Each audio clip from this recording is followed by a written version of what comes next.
नमस्कार दोस्तों, कैसे हैं आप लोग। आशा करते हैं कि आप लोग ठीक ही होंगे। ये आज बात करते हैं भगवान विष्णु और उनके परम भक्त नारद मुनि में हुई नोकझोंक को लेकर।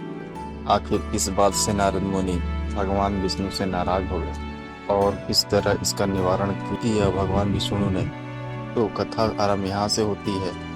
एक बार नारद मुनि अपने भक्ति के गम में चूर होकर के भगवान विष्णु से पूछा कि हे प्रभु, इस दुनिया में आपका प्रिय भक्त कौन है।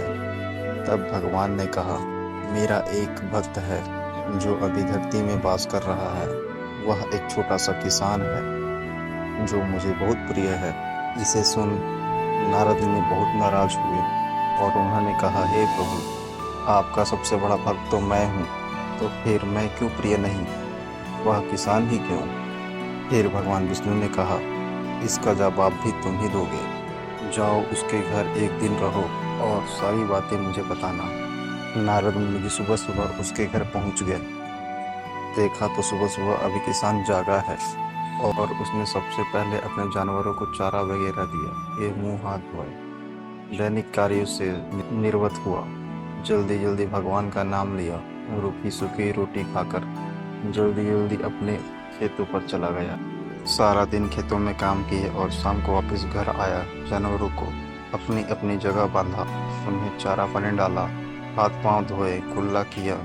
फिर थोड़ी देर बाद भगवान का नाम लिया, फिर परिवार के संग बैठकर खाना खाया, कुछ बातें की और फिर सो गया।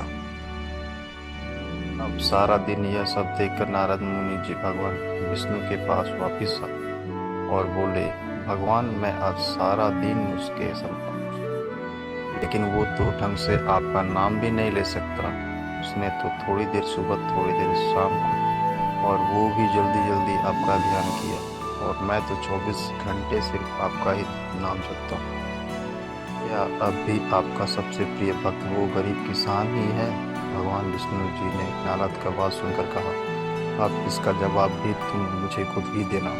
और भगवान विष्णु जी ने एक कलश अमृत से भरा नारद मुनि को थमाया और बोले, इस कलश को लेकर तुम तीनों लोगों को परिक्रमा करो,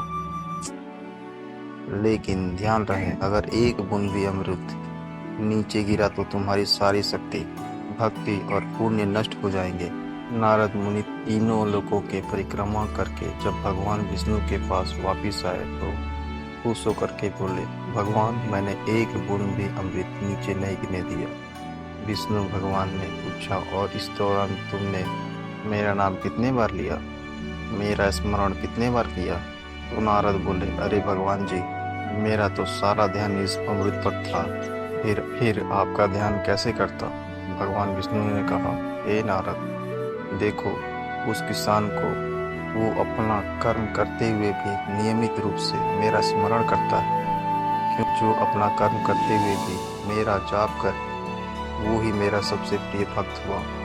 तुम तो सारा दिन खाली बैठे ही जप करते, और जब तुम्हें कर्म दिया तो मेरे लिए तुम्हारे पास समय ही नहीं था। तो नारद मुनि सब समझ गए और भगवान के चरणों में गिरकर उनसे माफी मांगने लग गए, और फिर उनका सारा अहंकार टूट गया। कहने का तात्पर्य यह है कि भगवान ने कभी नहीं कहा कि अपना कर्म छोड़ दो। वो तो सदा कहते हैं कर्म ही प्रधान है। कर्म करते हुए अगर मेरे लिए समय निकाल लो तो वही मेरा सबसे बड़ा भक्त है। तो ये थी पूरी कहानी। अगर यह मेरी पोस्ट आप लोगों को थोड़ी सी भी पसंद आई हो तो कमेंट में जय श्री कृष्ण लिखें, और न्यू अपडेट पाने के लिए आप मेरे चैनल को सब्सक्राइब कर सकते हैं। तब तक के लिए जय श्री कृष्ण। फिर मिलते हैं एक नई अपडेट के साथ।